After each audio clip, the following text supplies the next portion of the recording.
This episode is brought to you by Vital Farms. Isn't it bullshit to have to question where your food comes from? At Vital Farms, you can trace your pasture-raised eggs all the way back to the source, the pasture. On the side of each pasture-raised carton of eggs, you'll find the name of the farm where your eggs were laid. And when you look the farm up on their website, you'll get a peek at all the sunshine, fresh air, and open space the hens enjoy. Learn more and find out where to buy them at vitalfarms.com. Vital Farms, keeping it bullshit-free. Selling your car to Carvana is as easy as... As easy as pie? Sure. All you have to do is enter your license plate or VIN. As easy as a stroll in the park. Okay, then just answer a few questions and you'll get a real offer in seconds. As easy as singing. Why not? Schedule a pickup or drop off and Carvana will pay you that amount right on the spot. As easy as playing guitar. Actually, I find that kind of difficult. But selling your car to Carvana is as easy as... Can be. Visit Carvana.com or download the app to get an instant offer today. Welcome to the Human Capital Innovations Podcast.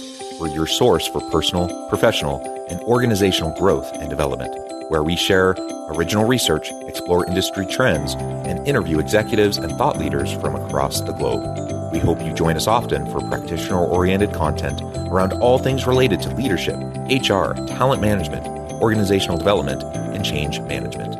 Maximize your personal and organizational potential with Human Capital Innovations Podcast.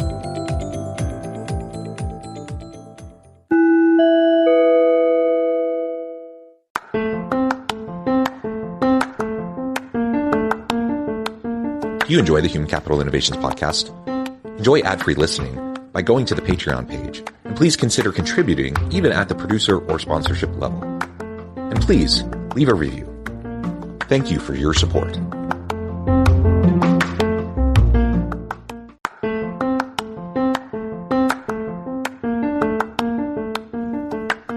Welcome to the Human Capital Innovations Podcast. In this HCI podcast episode, I talk with Heenle Turner about what candidates are looking for in their future employer.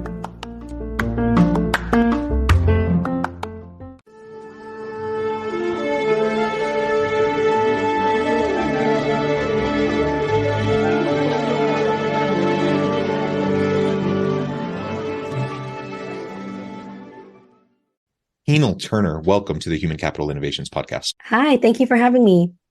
It is a pleasure to be with you. You're joining us from Southern California. I'm south of Salt Lake City in Utah. And today we're going to be talking about hiring practices and really focus in on what candidates are looking for in their future employer. So oftentimes we talk about this from the other angle. We talk about what employers are looking for and what they need. But in a tight labor market, I think it's also very essential that employers understand what the candidates want, what the candidates are looking for. And if they're not getting it, if you don't have a good holistic employee experience in your workplace, starting from the recruitment process, the hiring process and everything, then people will opt out and they'll go somewhere else and they have choice.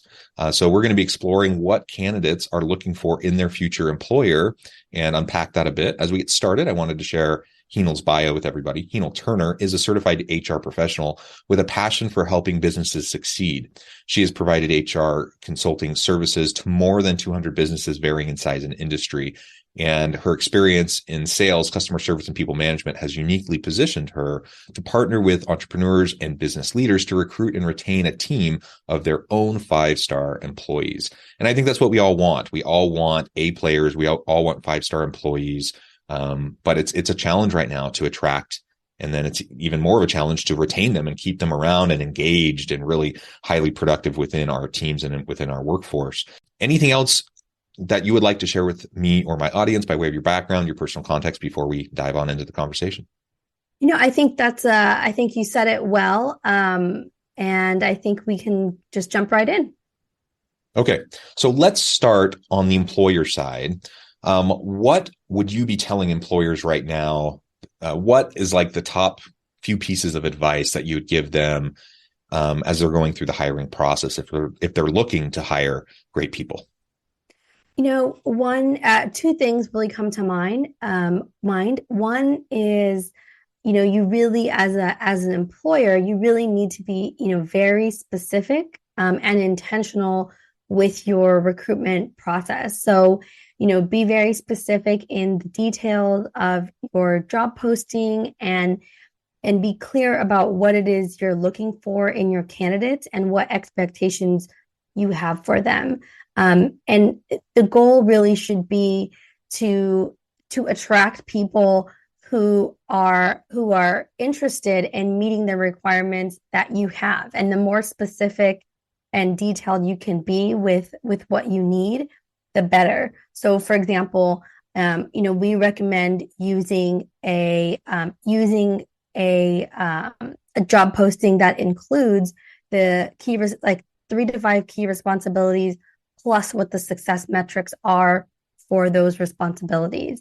So being very specific and intentional with that job posting so that the people who apply for the role get a good understanding of what it is the needs are. And then people who read that job posting and look at that detail and are turned off by it, they're eliminated. They kind of self-eliminate out. So that's like one big thing is be very specific. And and the second thing is really just to paint a good picture of what it is to work in your organization. So that means like thinking through and sharing what your core values are and what your expectations are with your hires and with your candidates about working together and being supportive to each other, and how everybody kind of interplays and just making sure that we're a right fit, like not only for the skill set but for the mindset as well. Yeah, I love both of those. And it's implicit in what you're saying, but perhaps if we step back even a little bit as you're trying to think about how to articulate those key components, that requires us to have a really clear understanding of what we need from, this new employee that might join our team. And the reality is what I see over and over and over again in organizations is they have kind of recycled job postings. And so they might update them a little bit, but it's essentially kind of the same thing they've used for the last decade with little tweaks and updates along the way. And, my question to them is this actually serving you and your organization, this version? Or can you start over from scratch sometimes and recreate something that actually is up to date, that aligns well with the actual lived experience of employees in that position, working with those teams and what they're expected to do?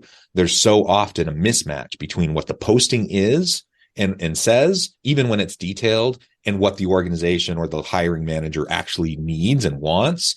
And it's because they just don't even take the time to update things and to make sure it's well aligned. So if we want that alignment, we want to make sure we're actually actively seeking out the right people with the right fit, with the right skill sets, competencies, and capabilities. That means we need to do our work up front, in terms of job analysis and just understanding what's actually needed before we get to the point of actually recruiting for that position. Otherwise, it's almost inevitable that we're going to end up with a mismatch unless we just get super lucky. Right. And, another another trend that I find, with mishires is does start from that job description and that initial hiring process or recruitment process, where you see the person who's interviewing candidates, prepping for the interview a few minutes before the person walks in, right? Or, Googling interview questions or Googling things to ask in an interview, or Googling, well, what should my job description look like? And it's a very interesting phenomenon because although it may seem like an easy thing to do, it's not really going to find what you're looking for, right? You're not truly looking for sort of the generic average, most common answer, which is what Google will provide you. You're looking for something more specific to your organization that truly is that perfect match. Yeah, it just like we tell job seekers that you need to tailor your cover letter and resume to every job, right? Same thing. Like if you're an employer and you want to actually hire for good fit, you better not just be randomly Googling and trying to find generic postings or generic interview questions. You better be a little bit more sophisticated than that and be able to tailor specifically to your organization, your context, your needs. that does take more time and more work. And so that's why it often doesn't happen, because people are busy and they're doing 1,000 things. And oh, by the way, yes, now I have an interview I need to do. Okay. I got 5 minutes. Let me do something real fast. I understand why that happens. The decisions that we make in terms of bringing people onto our team, those are big, far-reaching decisions that cost the company a lot of money and will either help aid in the overall team dynamic and productivity and innovation of your team and bringing value to the market, or it could severely hinder your ability to do that. And so you want to get it as right as possible. It's never going to be perfect all the time, but if you are thoughtful and strategic and planning in advance, that can take a lot of the guesswork out of it, and it can make sure that you have that alignment that you were talking about a few minutes ago, which I agree is so important. Something else that I would just say in relation to this, as we're thinking about that job analysis step and creating the job description and making sure there's that alignment and clear articulation of what the key metrics are and their key responsibilities, I think it's really important to be thoughtful about required versus desired qualifications. We artificially eliminate a huge number of potential people in the candidate pool depending on how we articulate that.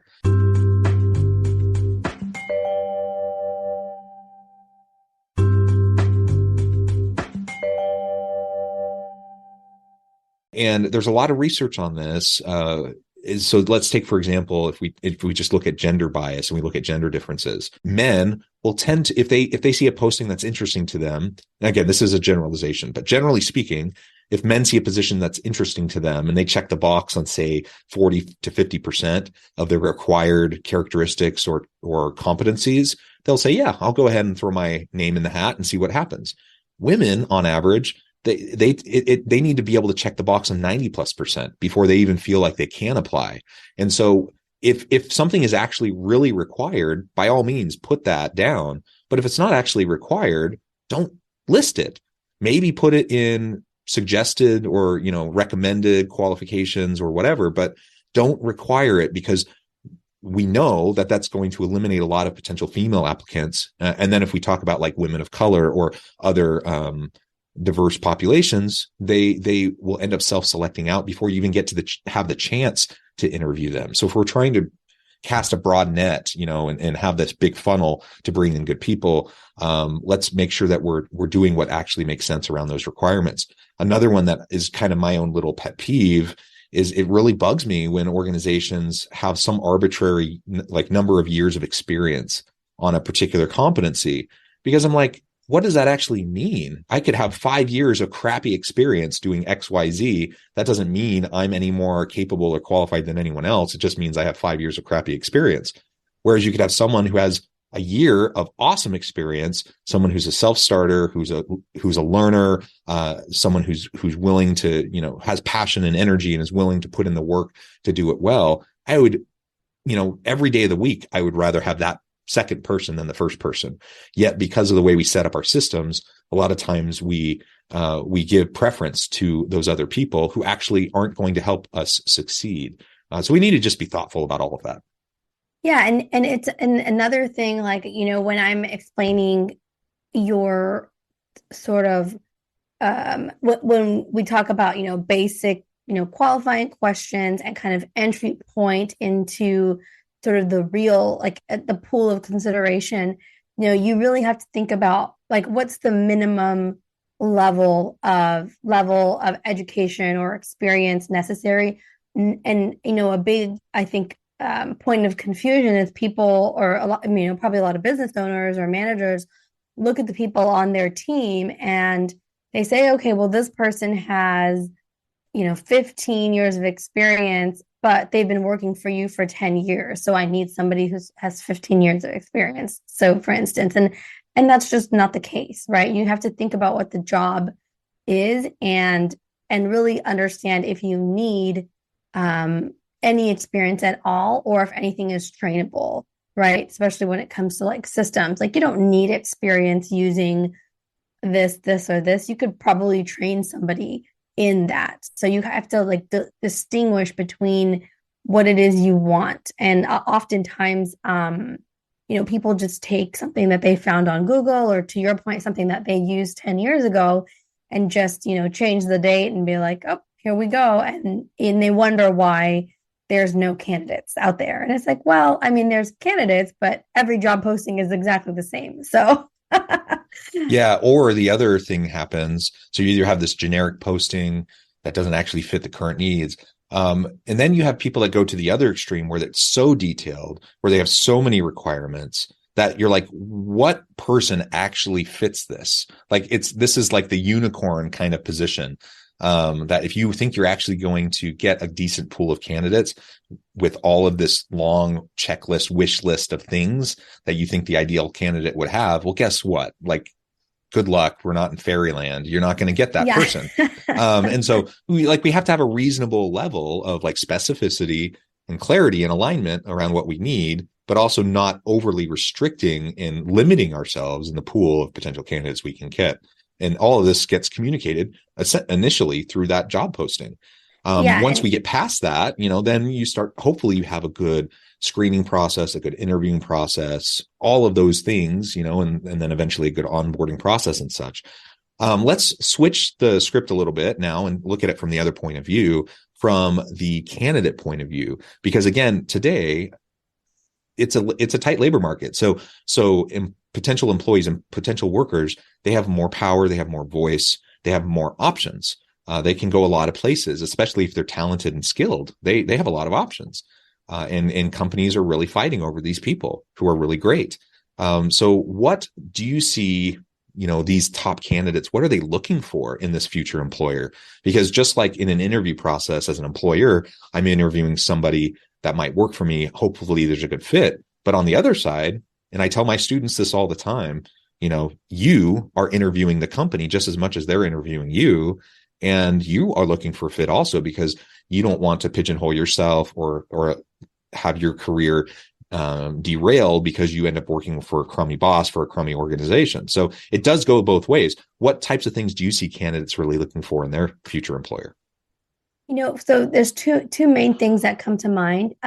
So one is they're looking for that sense of community, right? So we're all human, and we all want to belong and have a community. So we have our home community, right? That we may have a family, a spouse, maybe we have kids, and we have a little community that we form there, and we have like a kind of good trend going with food and adventures and such. And then we have our, college friends that we occasionally talk to, but there's this connection there that is kind of a lifelong connection.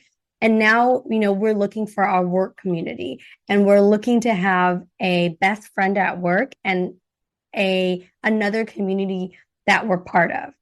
So that's one area where, people are, I think, are looking for the right people to spend their time with. And I feel like, especially now, post-COVID, people, had a little bit more experience spending maybe more time with their family, and maybe they saw that their community at work wasn't as awesome and maybe not worth being away from their other community. So let's see if we can find something that's a better fit, right? Let's see if there is something out there that works a little bit better for me.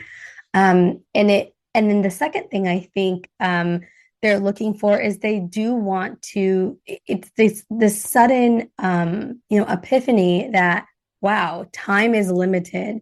Time is something that I do need to value. Should I really be doing something that I absolutely love? And the truth is, yeah, probably. So they're looking for a little bit more of a better fit. So like I've had several conversations over the last few weeks where, a friend that I know said, my boss told me that if that we may be calling everybody back into the office. Like it may become a mandatory thing over the next like month or so. And he said, okay, well, just full transparency. Like if that happens, like I'll be putting in my retirement papers, because I mean, he's like, I can't, it's just not worth it. Like driving for 2 hours in Bay Area traffic, for what? Right? Like really for what? So a lot of reflection, I think, has happened over the last few years that has impacted the output of, I think, humans in general, and it's trickling into the workplace.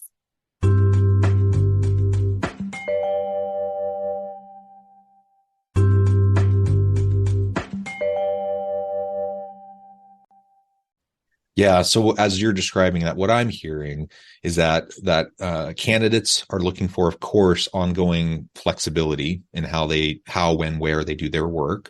So whether that's hybrid, remote, in person, whatever, everyone's desires and needs are different, excuse me, in relation to that.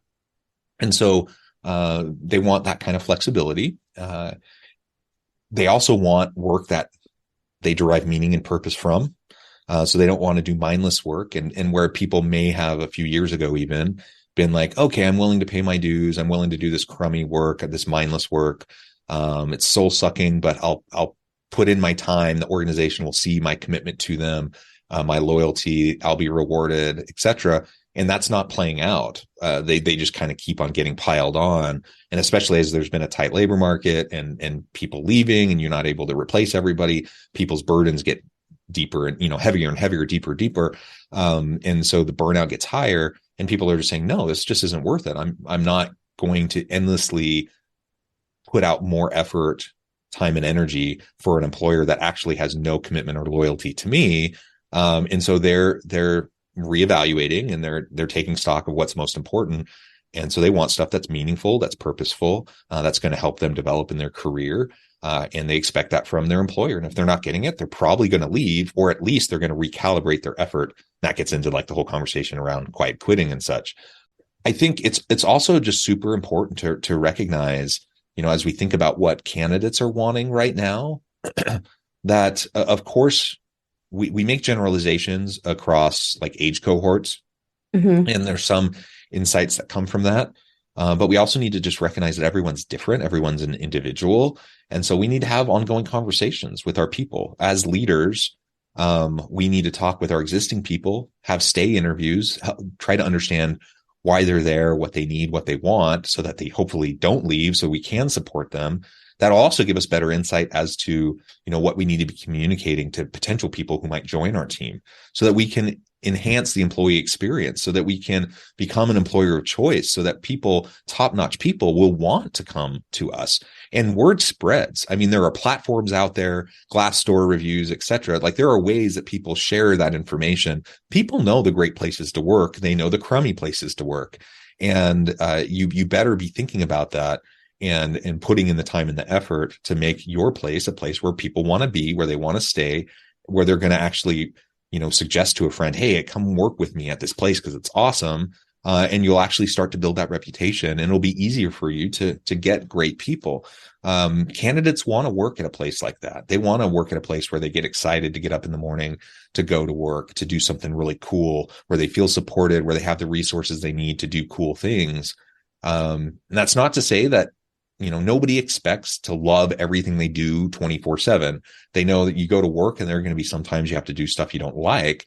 No one's suggesting that, and this is a straw man. I hear people say like, oh, this entitled younger generation, they just want to, have their cake and eat it too. Nobody's suggesting that. Everyone knows that there's stuff you're going to have to do in any job that you don't love. But if it's so out of whack where you're doing like 90% of stuff you hate, and only like 10% of stuff that is filling and energizing, you're not going to keep that person.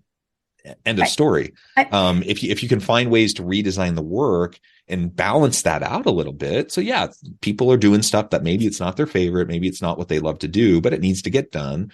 Okay, design work in such a way that those things can happen, but that every day someone has a chance to do energizing activities. Soul filling rather than soul sucking activities, so that they get reinvigorated in the work that they're doing. I mean, and you really need to make. I think another thing to consider too is the person the right fit for the role? Because somebody who is a math major, actuarial science major, people who like patterns and numbers, like they can sit and spend all day on a spreadsheet and work through that. And that is invigorating and that is exciting. Not for me, but for some people it is. So if you have the wrong person, and if you have the right person, but they're in the wrong seat, you're gonna struggle, and it's gonna be a mismatch. And to your point too, you can't overwhelm the person and give somebody who loves numbers and spreadsheets and such, and put them on a sales call and be like, oh, you're also going to be responsible for sales. So you keep your distinction there, and think about like the type of person and that you need in the role in terms of where their strengths are, and that should be the work that they're doing. And in some cases, if your roles evolve, then you should be doing some type of evaluation to see if there's another area where the person might be a better fit. And if it's not a good fit, then that's okay too, because I don't think putting somebody completely out of their preference zone is the solution, because it's going to inevitably lead to an unsatisfied person, right? Yeah, absolutely. So ultimately, let's again think about the needs of the individual, have that open communication. And this isn't, I guess, part of what I'm hearing you say, and what I also am trying to reinforce, is this isn't a stagnant thing. It's like, okay, we have a job, we have a posting, it's going to be adjusted slightly over time. We're going to hire a person, they're just going to do these things, and that's just going to stay the same. That's not the world we live in. Like, things evolve rather rapidly. And so if we're not doing regular analysis and redesign of work and realignment, then we're going to end up with mismatches, even if the person hired for the position was a perfect match 5 years ago. That doesn't mean they're a perfect match today, or in a year from now. So we need to constantly be thinking about that, and the shifting and evolving roles and duties and tasks that people need to perform. And yeah, let's give those people that are data wonks, let's give them more opportunity to do the data stuff. Those people who are people who are salespeople, let's give them the opportunity to do those things, while also perhaps reinvesting in our people, so that they're getting the reskilling and upskilling attention needed, so that they can grow into a shift, perhaps an evolving role or a shifting role or new opportunities. I'm an introvert. I'm not a salesperson. I'm passable. Like I can have those conversations with people. I can, do things reasonably well, but I'm never going to be a great salesperson. I know that about myself. I need to be passable. I need to be competent, but I'm never going to be great at it. So let me focus on the areas of my strengths, to make those even stronger. Let me reinforce the areas of my weakness so that I can at least not be a detractor from other people. And then look for alignment. And if you're investing in your people, if you're helping them to develop themselves, that's also going to help you bring more meaning and purpose into the work that they're doing, even if they're doing stuff that maybe they don't love right now, because they see that there's going to be future opportunities because of these new skills that they're developing. This is the world of work that we're in. This is the world of work this is the reality that we have to respond to if we're going to attract and retain really great people. Well, this has just been a great conversation. I know at the time I need to let you go here in just a minute, but before we wrap things up, I wanted to give you a chance to share with the audience how they can connect with you, find out more about your work, and then give us the final word on the topic for today. Sure. So if you would like to contact me, please send me an email, and you can add my email to your show notes. You can also text Hire Right to 411-321. And that will give you some great resources on all about attracting and recruiting sort of the best of the best. So just go ahead and check that out. And that was Hire Right to 411-321. And my last big piece of advice here for those recruiting today is, when you ask a question to your candidate, give them time to respond. So try your best not to feed them the answer. Try your best to be comfortable with that, awkward silence, and let your candidates respond so you can hear what they have to say. I love it. Thank you so much. It's been a real pleasure. I encourage my audience to reach out and get connected, find out more about what Heenle can do for you. And as always, I hope everyone can stay healthy and safe, that you can find meaning and purpose at work each and every day. And I hope you all have a great week. Do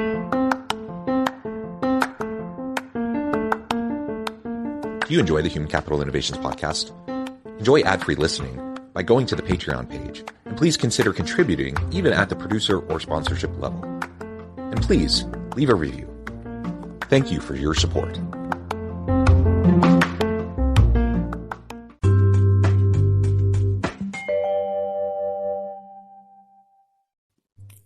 Thanks again for joining us for this episode of the Human Capital Innovations podcast. I hope you stay healthy and safe and that you have a great week.